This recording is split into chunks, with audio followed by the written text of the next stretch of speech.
Now, most federal offices in Maine are open for now, despite the shutdown. Yeah, the post office, Social Security offices, federal courts, Border Patrol, federal law enforcement, the Portsmouth Naval Shipyard, of course, in Kittery, even Acadia National Park, all that's still open. CBS 13's Brad Rogers joins us live. And Brad, the big difference is federal employees are now working without pay. Right, a big difference. Now, a Maine Republican Party leader told us today the sky hasn't fallen as a result of the federal shutdown and predicted it wouldn't last long. Democratic leaders in Congress, though, say that's up to Republicans because they say what's at stake is affordable health care for Americans.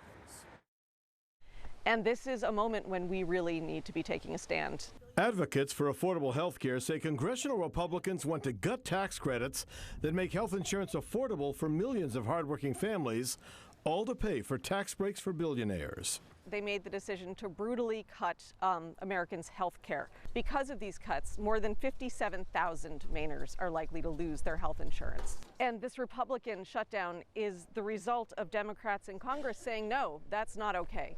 Congresswoman Shelley Pingree says thousands of Mainers won't be able to afford health insurance if these cuts go through.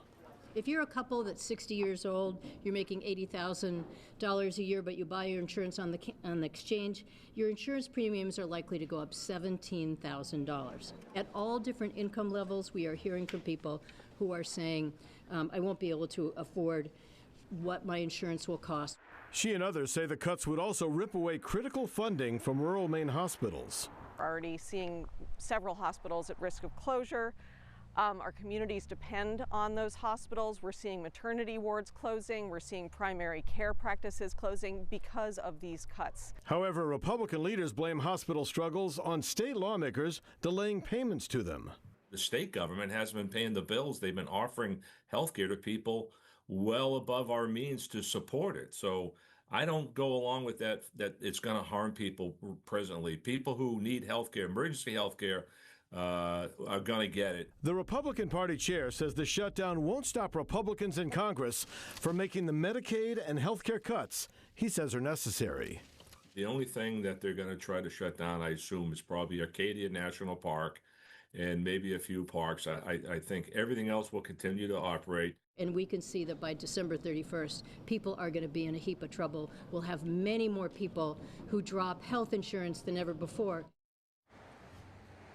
Now, Congresswoman Pingree says if these cuts go through, it will lead to higher health insurance costs for everyone. New at 6, the Trump threat to fire, not furlough federal workers. What party leaders are saying about that. We're live in Portland. Brad Rogers, CBS 13 News. All right, we'll see you then, Brad. And we're getting reaction from leaders here in Maine about the shutdown. Governor Janet Mills says in part, quote, this type of dysfunction is exactly what Maine people can't stand about Washington. And that's because here in Maine, unlike Washington, we balance our books, pay our bills, and meet our obligations.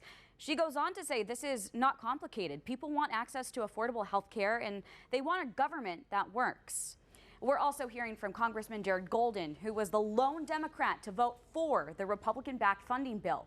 He said, quote, this government shutdown is the result of hardball politics driven by the demands far-left groups are making for Democratic Party leaders to put on a show of their opposition to President Trump. The shutdown is hurting Americans and our economy, and the irony is it has only handed more power to the president.